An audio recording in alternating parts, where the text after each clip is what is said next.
नमस्कार, आदाब। आप देख रहे हैं 10 संवाद और मैं हूं परवेज आलम।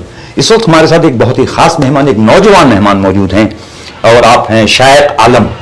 शायक आलम के साथ एक बात यह है कि इन्होंने इस साल जो बिहार पब्लिक सर्विस कमीशन का एग्जाम है 67th, उसको क्वालिफाई किया है और आरडीओ के पद के लिए, रूरल डेवलपमेंट ऑफिसर, उस पद के लिए इनका चयन हुआ है। ये अररिया प्रखंड के ही, अररिया जिला और अररिया प्रखंड के प्रेमनगर गांव है और वहां के रहने वाले हैं। इनका ताल्लुक एक मिडिल क्लास फैमिली से है, लेकिन शिक्षा के मामले में इनका परिवार अब काफी आगे है। इनके एक बड़े भाई जामिया मिलिया में वेस्ट एशियन में लेक्चरर हैं और एक मामू हैं इनके जो अफरोज साहब, वो कश्मीर यूनिवर्सिटी में पर्शियन के प्रोफेसर हैं। तो ये परिवार जो है शिक्षा के मामले में काफी संघर्ष करने के बाद आगे पहुंचा है। तो शायक साहब, आपका बहुत बहुत स्वागत है 10 संवाद में और आपको हम 10 संवाद पूरी टीम की ओर से बधाई देते हैं कि आपने एक परीक्षा सफल किया। कैसा लग रहा है? बहुत बहुत शुक्रिया सर आप लोगों का। सबसे पहले तो मैं शुक्रगुजार हूँ द संवाद टीम के और आप लोगों का कि हमें ये मौका दिया यहाँ पे आकर के अपनी जर्नी को शेयर करने का। और मुझे बहुत अच्छा लग रहा है कि आखिरकार जो इतना लंबा स्ट्रगल रहा मेरा और वो फ्रूटफुल साबित हुआ हमारे लिए।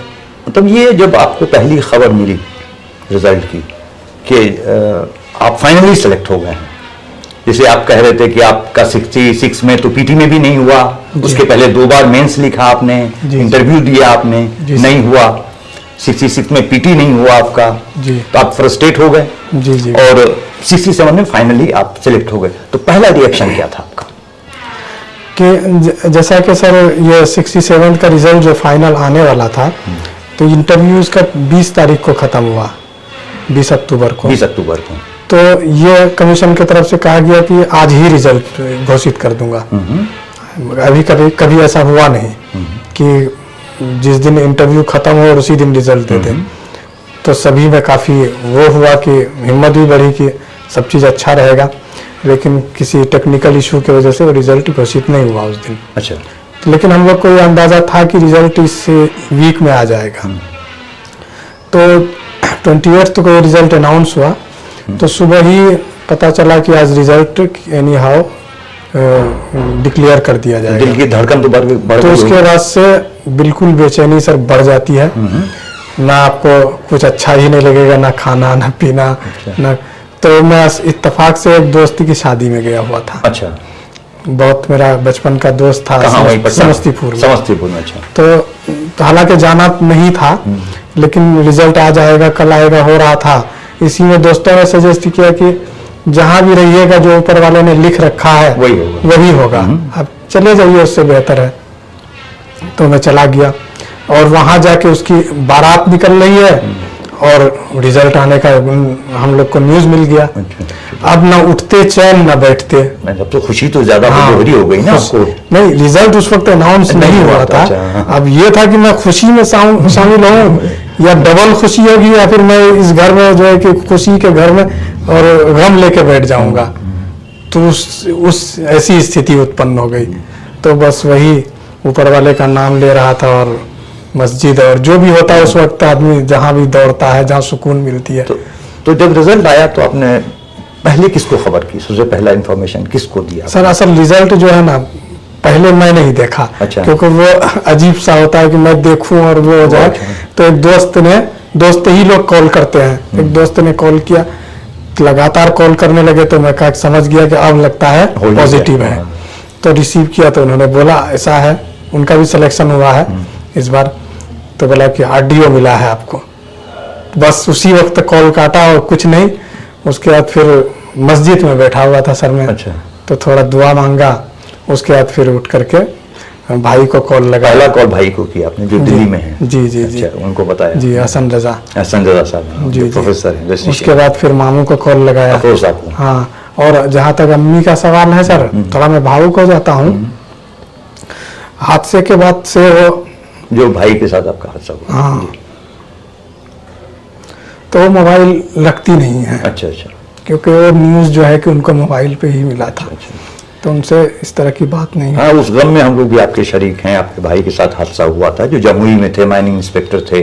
जी, लखीसराय में। हाँ, तो उनके साथ हादसा हो गया था, तो वो उनका डेथ हो गई। तो उस गम में हमारी संवेदनाएं आपके साथ हैं, आपके परिवार के साथ हैं जी। शायद साहब आपके साथ कैरियर में एक बड़ा दिलचस्प जो प्रोफाइल है आपका, वो ये है कि आपने शुरुआत अपनी जो की पढ़ाई की जी, वो इस्लामिक एजुकेशन से किया। आपने पवित्र कुरान बाज़ाब्ता हिफ्ज किया, जो हमारी जानकारी है। जी सर। और आपको कारी साहब लोग कहते थे, आप हाफिज भी थे। जी सर। तो फिर वो आप इस तरफ कैसे आए कि आपको स्कूल एजुकेशन से आपको जुड़ना है, फिर आपने इंजीनियरिंग किया, फिर आप बीपीएससी किया? तो ये तो बड़ा मतलब एक चेकर्ड सा लगता है कि आप काफी ये रहा था। ये कैसा आपका संघर्ष पूरे सफर का रहा आपका? बहुत मुख्तसर में घर में हमारे जी जी सर, असल में ये था कि हमारे यहाँ देख रहे हैं, जो आपने पहले जिक्र किया, लोअर मिडिल क्लास में लोग जो है कि स्कूल भेजते नहीं है बच्चों को, बहुत ज्यादा से ज्यादा हुआ तो मदरसे भेज दिए। तो उसी क्रम में मुझे ही मदरसा भेज दिया गया, और भी बच्चे थे। तो हमारे बड़े भाई भी मदरसे ही में थे शुरू में। तो जब मैं मदरसे में था, जो भी पढ़ा मैंने, तो अचानक जो है कि बड़े भाई को ये हुआ कि सभी भाई मदरसे ही में पढ़ेंगे, उसको स्कूल में भी आना चाहिए और भी कुछ फील्ड में जाना चाहिए। तो उसी वक्त ये जहन में आया, उन लोगों ने प्लान किया कि यहीं से शुरुआत करते हैं, तुम ही से। अच्छा, तो आपसे स्कूल की शिक्षा की शुरुआत हुई। जी। तो आप वहां से वापस आए। और जैसे हमारी जानकारी है कि कुछ घर दिन में पढ़ा आपने, आपके नाना जो एडवोकेट शफी अहमद साहब हैं, उन्होंने कुछ गाइड किया। जी जी। फिर आप ककड़वा स्कूल गए, ककड़वा मिडिल स्कूल जो है। जी। और वहाँ के जो हेड सर हैं उस वक्त थे, रिटायर्ड हैं, मोहम्मद मोहसिन साहब जी, उनका बड़ा एक योगदान रहा आपके तय उनको ज्यादा एक हमदर्दी रही कि आप पढ़ लिख के अच्छा करें। तो उनकी पर्सनल निगरानी में आप वहाँ पढ़ते रहे और काफी उन्होंने हौसला दिया आपको। ये बातें सही है? जी जी सर, इसके लिए मैं जनाब मोहसिन सर का बहुत ही शुक्रगुजार हूँ और बहुत ही आभारी हूँ मैं उनका, कि जिस तरह से हमारे भाई या हमारे नाना शफी अहमद ने मेहनत की, स्कूल में जब सर के पास लाए, तो जो भी मैं हूँ या जिस तरह का भी ख्वाब बुनना शुरू किया मैंने, जो ड्रीम यूपीएससी या सिविल सर्विस की एग्जामिनेशन की या इवन उस वक्त इंजीनियरिंग की, तो वो सब चीज़ें मैं इनका श्रेय उनको देता हूँ कि उन्होंने डेवलप, मतलब ये चीज़ें मतलब इनडायरेक्टली उन्होंने आपके दिमाग में इनकलकेट किया कि आपके लिए भी पूरा जहान बाकी है। जी सर, आपका कैरियर यही नहीं रुक जाता, आप आगे बहुत कुछ कर सकते हैं। जी सर, उन्होंने आपका हिम्मत बढ़ाया। जी सर। और आप तो कोई रहमान सर थे जो अब नहीं रहे दुनिया में, उनका भी बड़ा आपके ऊपर। जी सर, मैं बहुत भावुक हो रहा हूँ उनकी, क्योंकि मुझे याद है कि मैं बिल्कुल मैथ्स में शुरू में बहुत कमज़ोर था, इवन मुझे आती भी नहीं थी। तो सर, हमारे मोहसिन सर जो हैं, उन्होंने सभी टीचरों को स्कूल में बोल दिया था कि इस बच्चे पे खास ध्यान रखिएगा। तो सारे टीचर ध्यान देते थे। उनमें रहमान सर जो है मरहूम, बहुत ध्यान रखे और उन्होंने मैथ जो है हमें शुरू से सिखाया, और जो है उन्होंने ही इस लायक बनाया कि मैं इंजीनियर बनने का सपना देख सकूं। अच्छा, वो सपना उनकी वजह से आप देख पाए। उसके बाद आप आजाद अकेडमी आए। जी सर। फिर यहाँ पढ़ाई की आपने, मैट्रिक पास किया यहाँ से। Yes sir. तो ये जो बुनियादी शिक्षा होगी, तो आप उससे आपको तसल्ली है, आप तो सेटिस्फाइड हैं कि जो आपको पढ़ाया गया वो बेहतर पढ़ाया गया? सर, जो हमें स्कूल, मिडिल स्कूल में या फिर आज़ाद अकेडमी में जो पढ़ाई हुई, उससे मैं सेटिस्फाइड हूँ। और सबसे ज़्यादा मैं इस वजह संतुष्ट हूँ कि पढ़ाई के साथ साथ जो भी है, पढ़ाई तो अपने से ही ज़्यादा बच्चे करते हैं, लेकिन मेरे अंदर जो एक सोच दी, पर्सनैलिटी डेवलपमेंट जिसको कहते हैं। जी सर, ऑल ओवर डेवलपमेंट होने का जो मौका दिया, जैसे कि आज ही प्रोग्राम में गया हुआ था, स्पीच, डिबेट कंपटीशन, या ये सब आप पार्टिसिपेट करते रहे? जी सर, मैं डिबेट में भी, याद होगा सर को, हमारे मोहसिन सर को, कि मैं 26 जनवरी 15 अगस्त के अलावा हर डिबेट में जाता था स्कूल की तरफ से, और कई प्राइजेस भी जीते उस ज़माने में। इवन जो है कि हमारे उस वक्त के जो डीएम साहब थे, वो 2-3 बार में प्राइज लिया, जो 15 अगस्त 26 जनवरी में डिबेट में। तो कहने लगे कि अच्छा तुम ही हो फिर, इस तरह से। अच्छा, तो उसके बाद फिर आपने +2 किया? जी सर। और उसके बाद आपने इंजीनियरिंग किया, ऑप्ट किया, इंजीनियरिंग किया? जी सर। मैकेनिकल में? Yes sir. कहाँ से किया आपने इंजीनियरिंग? मैकेनिकल सर मैं Cochin university science and technology है, गवर्नमेंट कॉलेज है, स्टेट यूनिवर्सिटी है केरला की। अच्छा। कोचिन में ही है मेन। अच्छा। तो वहीं से मैंने किया। वहाँ से किया मैकेनिकल में? जी सर। लेकिन जॉब नहीं किया? नहीं सर, इंजीनियरिंग में जॉब नहीं किया। और फिर आपका मतलब पब्लिक सर्विस कमीशन की तरफ या एडमिनिस्ट्रेटिव जॉब की तरफ कैसे आपका रुझान बना? क्यों लगा कि आप एडमिनिस्ट्रेटिव सर्विस में आपको जाना चाहिए सर? मतलब क्या पैसा बहुत है, नाम बहुत है, शोहरत बहुत है, क्या है सर? इसमें असल में जो आपने पहले ही जिक्र किया, इनकलकेट हो जा दिमाग में एक वो आ गया कि माइंड में कि ये जैसे हमने डीएम को देखा, वो एक प्राइज दे रहे हैं, ठीक है, बार बार, और जहाँ भी जा रहे हैं तो उनको जो देखा उसी वक्त से वो बचपन का जो दिमाग होता है, कोई चीज बहुत जल्दी उसको उससे मन में घर कर दिया, इसी तरह कोई पोस्ट चाहिए, कुछ इसी तरह का बनना है। तो उसके कहीं भी रहा, चाहे वो इंटर किया या इंजीनियरिंग किया, लेकिन बैक ऑफ माइंड में कहीं ना कहीं ये सब चीजें चलती रही कि हमको ये करना। हाँ, इस तरह की चीजें। इंजीनियरिंग को लेके कोई जॉब आपने कभी किया ही नहीं किया। तो ये जो बीपीएससी यूपीएससी भी दिया आपने क्या? जी, यूपीएससी भी दिया सर। उसमें कुछ आपको सफलता मिली? यूपीएससी में असल में वो हुआ कि जब मैं तैयारी शुरू किया तो उस वक्त बहुत अच्छे उसमें था, और लगातार जो है, तो साथ ही में फिर अचानक ये हुआ कि बीपीएससी का प्री हो जा रहा है, और उधर का इधर मेंस लिख रहा हूँ तो उधर यूपीएससी क्लैश कर रहा है डेट। तो 2-3 जो जैसे आपको मैंने बताया 64th दिया, तो उसके साथ भी ऐसे ही रहा। फिर 65th का टाइम आया तो उसका मेंस है और उसका पीटी है। तो लेकिन मैं दे रहा था लगातार, और उम्मीद है मैं इंशाल्लाह आप लोगों से आगे भी कि जी मैं यूपीएससी जो अटेम्प्ट बचे हैं मैं उनको बहुत सीरियसली दूं। अच्छा, ये कौन से सब्जेक्ट आपने रखे थे बीपीएससी में? मतलब कुछ ऑप्शनल भी होता होगा? जी, ऑप्शनल। तो क्या था आपका ऑप्शनल? मेरा sir Persian language and literature था। तो Persian language and literature as it is आपने कहीं पढ़ाई की थी, मतलब स्कूल या कॉलेज में कहीं पर्शियन पढ़ा नहीं होगा आपका सब्जेक्ट? जैसे बैकग्राउंड आपको बताया कि मेरा मदरसे से है, तो मैं उन सब चीजों में बिल्कुल। अच्छा, वो चूंकि मदरसा है आपका बैकग्राउंड, तो वो चीजें अरेबियन पर्शियन पहले से जानते थे, कहीं ना कहीं हमें वो आपको फायदा कर गया, फायदा कर गया वो। तो पर्शियन आपका रखा। अब बाकी सब्जेक्ट की तैयारी खुद से की या कोचिंग में एडमिशन लिया? सर मैं MURCA में रहा 1 साल, अलीगढ़ मुस्लिम यूनिवर्सिटी में जी। उसके बाद फिर मैं दिल्ली में मुखर्जी नगर में और वजीराबाद इलाके में वहाँ भी रहा, फिर तैयारी करी।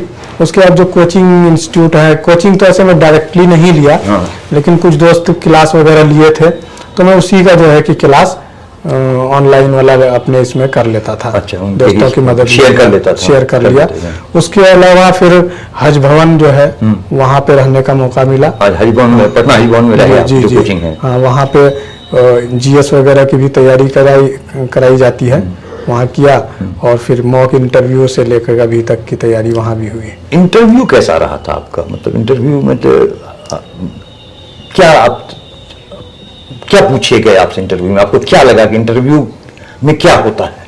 अगर आप जो कोई नए लड़के तैयारी करते हैं मान लिया, तो इंटरव्यू में क्या खास होता है? कैसे तैयारी की जानी चाहिए इंटरव्यू? सर ये तो बहुत अनसर्टेन है ना कि क्या पूछा जाएगा। सर अनसर्टेन है और नहीं भी। नहीं इस वजह से कि जिस दिन आप फर्स्ट डे से तैयारी शुरू करते हैं तो वो होता है प्रीलिम्स, मेंस, इंटरव्यू, और उसका सिलेबस भी एक डिफाइंड होता है। भले ही कि अंडर द सन कुछ भी पूछ सकते हैं, लेकिन सिलेबस डिफाइन होता है, और जो पैटर्न होता है उससे पता चलता है कि प्री में क्या पूछेगा, मेंस में क्या पूछेगा, इंटरव्यू में क्या पूछेगा। जहां तक आपका सवाल है इंटरव्यू का, तो इंटरव्यू कोई नॉलेज टेस्ट तो है नहीं सर, ये पर्सनालिटी टेस्ट है। और पर्सनालिटी आपकी उसी दिन, जिस दिन आप सिविल सर्विस एग्जामिनेशन की तैयारी करने के लिए आते हैं, उसी दिन से आपका पर्सनालिटी उस हिसाब से डेवलप होना चाहिए। पर्सनालिटी के डेवलपमेंट फर्स्ट डे से शुरुआत होती है। और अगर जानकारी, नॉलेज भी अगर वो पूछता है, टेस्ट होता है, तो आप प्री में वही चीज पढ़ते हैं, मेंस में वही चीज पढ़ते हैं आप। बस ये है कि थोड़ा उसका रूट चेंज हो जाता है। अच्छा, आपके प्रोफाइल को लेकर के जो एजुकेशनल प्रोफाइल आपका रहा है इस्लामिक एजुकेशन का, इन सब से भी कुछ सवाल आपसे किए गए क्या? सर ऐसा तो नहीं तो बायोडेटा होगा कि आपने ये किया उनके है। पास बहुत सारी चीजें नहीं होती है, नाम अच्छा। वगैरह या फिर इस तरह की चीजें नहीं होती है, डिस्क्लोज नहीं होती है। अच्छा। तो उससे बहुत ज्यादा ये नहीं होता। हाँ, ये है कि अगर आपका कुछ ऑप्शनल इस तरह से है तो कुछ आइडेंटिटी झलक जाए, वो अलग बात अच्छा। है, लेकिन ऐसा नहीं होता। एक बहुत ही वो होकर के पूछे। तो जैसा कि मैं आपको बताया था 65th इंटरव्यू भी मैंने दिया था, तो उस वक्त भी सवालात जो है कि हर तरह के सवालात थे, है ना, कुछ इस तरह के भी थे। लेकिन इस इंटरव्यू में भी तो ज़्यादातर सवालात जो हैं कि वो आपके होते हैं बेसिक चीज़ें, या फिर आपका पर्सनालिटी टेस्ट हो रहा है तो मैकेनिकल इंजीनियरिंग से रिलेटेड क्वेश्चन पूछे थे। फिर आईआर है, करंट है, इंटरनेशनल इश्यूज जो चल रहे हैं, जैसे रसिया यूक्रेन था है, या फिर अभी इजराइल और हमास था, तो ये सब मुद्दे पे ज्यादा सवालात हुए जी, सब मुद्दों पे सवाल आते हैं। जी जी। अच्छा, ये बताइए कि शायक आलम ऑडियो बनेगा जी। और भी बहुत सारे लोग होंगे जो ऑडियो बनेंगे, तो शायक आलम कैसे डिफरेंट अपने को रखेंगे कि शायक आलम से डिफरेंस हम अगर ये कहें कि औरों से अलग आप अपना इमेज कैसे बनाएंगे कि नहीं आपको आपकी एक अलग पहचान हो। ऐसे ऑडियो तो बहुत होंगे बिहार में, हर ब्लॉग में एक ऑडियो होंगे। जी जी जी। तो शायक आलम की एक अलग पहचान कैसे बनी, कुछ आपने दिमाग में सोचा है कि आप कैसे, आपका वर्किंग स्टाइल क्या होगा? जी सर, ऐसा तो ये है कि हम लोग बहुत ही करीब से जो है कि गवर्नमेंट का डेवलपमेंट सिस्टम को देखा है। सिस्टम, मैंने कहा सिस्टम को आप जानते हैं जी। सिस्टम कैसे फंक्शन करता है वो आप भी जानते हैं, हम भी जानते हैं। नहीं, मेरा मतलब ये है सर कि हम लोग का आना जाना ऐसे ही पर्सनल एक्सपीरियंस ये रहा है कि हम लोग ब्लॉक जाते रहे और डिस्ट्रिक्ट जाते रहे अपने काम से और उससे। सही बात है। तो जो कमियां हमने देखी है या जिस चीज के लिए हमें जो है कि आम आदमी को परेशान होना पड़ता है, आम आदमी को परेशान होना पड़ता है, तो हम यही कोशिश करेंगे कि उन सब चीज़ों में मैं चेंजेस ला सकूं अपने लेवल पे। मतलब क्योंकि एक ऑडियो या वीडियो कहिए, ब्लॉग का जो है कि खुद मुख्तार एक हिसाब से होता है, तो अपने लेवल पे जो चेंजेस कर सकता हूं मैं तो मैं करूंगा। आम लोगों को अपने लेवल पे ये जागरूकता दिलाने की कोशिश करूंगा कि आप आइए, किसी तरह का भी कोई काम है तो बिना झिझक जो है, मतलब इतना भर क्या हम अपने दर्शकों को से बता सकते हैं कि जहां भी आप एज ए वीडियो ऑडियो रहेंगे शायक आलम, वहां की जनता सीधे उनसे मिल सकेगी? जी जी जी बिल्कुल। क्या इतना भरोसा आप दिला रहे हैं? जी जी जी बिल्कुल। मेरा कांटेक्ट नंबर और सब जिस चीज़ें मैं शेयर करूंगा टाइम टू टाइम, या लोगों से संवाद करके गांव में या फिर इलाके में ये चीज़ मैं, मतलब आप हमारे इस चैनल से लोगों को ये भरोसा दिला रहे हैं कि आप जहां भी रहेंगे कम से कम इतना आप करेंगे कि लोग आपसे जो पीड़ित हैं या जो किसी काम से आते हैं वो डायरेक्ट आपसे मिल सकें। उनका काम होगा नहीं होगा तो नियम के अनुसार होगा, जी सर, लेकिन आप तक वो अपनी बात सीधे तौर पर रख सकें। Yes sir. आप ये लोगों को आश्वस्त करते हैं? बिल्कुल, मैं आश्वस्त करता हूं लोगों को, और मैं यकीन दिलाता हूं कि जिस तरह की चीज़ों का सामना हमें या हमारे समाज को करना पड़ता है, मैं वैसे चीज़ों से आप लोगों को ना गुजरने की कोशिश करेंगे। कम। अच्छा, जो नए लोग तैयारी कर रहे हैं, बहुत सारे युवा हैं जो तैयारी कर रहे हैं, तो उनके लिए आप क्या कहना चाहेंगे? वो क्या उनमें इंटेलेक्ट का लेवल ज़्यादा होना चाहिए या उनकी मेहनत ज़्यादा होनी चाहिए? पेपर का सिलेक्शन कुछ अपने ढंग से होना चाहिए, या अपना असेसमेंट वो कैसे करें कि वो बीपीएससी यूपीएससी के लिए लायक है कि नहीं है, मेहनत करके वहां तक पहुंच सकते हैं? तो क्या मैसेज बहुत शॉर्ट में आप लोगों को देना चाहेंगे जो यंगस्टर्स हैं जो तैयारी कर रहे हैं, आपके बाद आएंगे? जी सर, जो सबसे बड़ी चीज है इसमें सर हार्ड वर्क है। इसमें इंटेलेक्ट और जो चीजें हैं दूसरी तीसरी वो सब मतलब प्राइमरी नहीं है, वो सेकेंडरी है। फर्स्ट हार्ड वर्क है सर, और आपके अंदर पेशेंस, संयम हो और जज्बा हो, लॉन्ग टाइम तक सस्टेन करने का, मतलब संघर्ष करने का। जरूरी नहीं है कि एक अटेम्प्ट में हो जाए, जैसे आपका 4 अटेम्प्ट हुआ तो ये कोई जरूरी नहीं है कि वही कहते हैं ना कि एक शेर है, शायद मुझे याद आ रहा हो, कि किसी को घर से निकलते ही मिल गई मंजिल, कोई हमारी तरह उम्र भर सफर में रहा। तो ये आप एक्सपेक्ट नहीं करें कि आप आए और जो है कि एक अटेम्प्ट में लेके चले गए। बहुत सारे लोगों को हो सकता है कि उनका इंटेलेक्ट हो या फिर फैमिली बैकग्राउंड हो, एजुकेशनल बैकग्राउंड हो उस तरह का, वो आते हैं और एक बार में लेके चले जाते हैं। लेकिन ज़्यादातर लोगों को आप देखेंगे कि बहुत स्ट्रगल करना पड़ता है। वो आप और हमारे जैसे ही लोग होते हैं, मिडिल क्लास फैमिली के लोग होते हैं, और बिल्कुल हर चीज़ पारदर्शिता के साथ, रिस्पॉन्सिबिलिटी के साथ होती है। तो आप सिर्फ हार्ड वर्क कीजिए, यकीनन एक न एक दिन जो है आपको कामयाबी अच्छा, जरूर एक सवाल मिलेगी। और आपके शायद साहब के, जो अररिया है हमारा जिला, आप जानते हैं एकेडमिकली कैसा है, इकोनॉमिकली कैसा है, तो यहाँ जो रिसोर्सेज हैं, जो संसाधन अवेलेबल हैं, बहुत सीमित हैं। तो क्या इस सीमित संसाधन का इस्तेमाल करके भी इस तरह के एग्जाम क्वालिफाई किए जा सकते हैं, या जरूरी है कि नहीं दिल्ली और दूसरे बड़े शहरों में रह के कोचिंग किया जाए तभी मुमकिन है ये? सर, आज दौर बदल गया है। साइंस एंड टेक्नोलॉजी में डेवलपमेंट और एडवांसमेंट बहुत हो गया। आज कोई भी चीज़, वो था 4 साल 5 साल या 10 साल पहले की बात है, जो आपको नोट्स या रिसोर्सेस दिल्ली ही जाना है, पटना ही जाना है। अब तो यूट्यूब है, सारे क्लासेस ऑनलाइन है, नेट अवेलेबल है गांव-गांव, दूर दराज इलाकों में। तो लोगों के पास अगर वो जज्बा हो तो घर में भी रह करके तैयारी की जा सकती है। और अगर जिनको है हिम्मत जाने का या फिर वो तो जाएंगे, आते ही जाएंगे, लेकिन यहाँ भी रह करके कर सकते हैं। और सारे रिसोर्सेज अवेलेबल है अररिया जैसे शहरों में, पूर्णिया जैसे शहरों में, या फिर आप जो है कि मंगवा सकते हैं और क्लासेस ऑनलाइन ले सकते हैं। पेन ड्राइव क्लासेस होते हैं कोचिंग इंस्टीट्यूट के, बहुत ही मिनिमल मतलब इस फी में, वो सब का फायदा उठा सकते हैं। तो अगर आपके पास दृढ़ संकल्प हो तो आप बिल्कुल ये कर सकते हैं। गार्जियन के लिए आप क्या कहना चाहें, जो अभिभावक हैं वो अपने बच्चों की पढ़ाई पे कैसे ध्यान दें? सर, इसके लिए तो मैं यही कहूँगा कि जो एजुकेशन है वही एक रास्ता है डेवलपमेंट का। अगर इंडिविजुअल डेवलपमेंट या फिर सामाजिक तो सोशल एस्पेक्ट में देखा जाए तो, या कम्युनिटी भी देखा जाए तो, उसका एक ही वे है कि एजुकेशन आप लीजिए और एजुकेशन के क्षेत्र में आगे बढ़िए तो ओवरऑल डेवलपमेंट हो सकेगा। इसलिए अपने बच्चों को मौका दें लोग, और बहुत जल्दी घबराएं नहीं। ये बहुत यही बहुत हम जानना चाहते हैं, ये बहुत इंपॉर्टेंट है कि क्या मतलब शॉर्ट टर्म बेनिफिट या शॉर्ट टर्म या क्या बोलते हैं उसको, शॉर्ट टर्म में आप कामयाबी नहीं, वो कहते हैं सक्सेस का कोई शॉर्टकट नहीं शॉर्टकट नहीं है सर।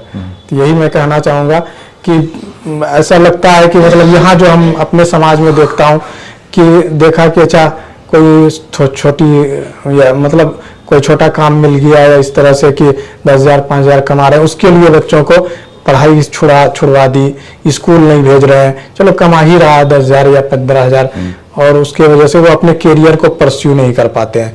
हालांकि गवर्नमेंट ऑफ इंडिया ने या हमारे बिहार गवर्नमेंट ने बहुत सारे स्कीम एजुकेशन के लिए, हेल्प के लिए चला रखी हैं, हर कम्युनिटी के लिए, हर मतलब क्लास के लोगों के लिए, तो उसका फायदा लेना चाहिए हम लोगों को। तो ये थे शायक आलम साहब, और आप देख रहे थे 10 संवाद। बहुत बहुत शुक्रिया शायक साहब आपसे मिलने का। उम्मीद है फिर आपसे मुलाकात होगी जब आप किसी बड़े ओहदे पे होंगे, फिर एक बार आपसे मिलेंगे। बहुत बहुत शुक्रिया। आप देख रहे थे 10 संवाद, मैं हूं परवेज आलम।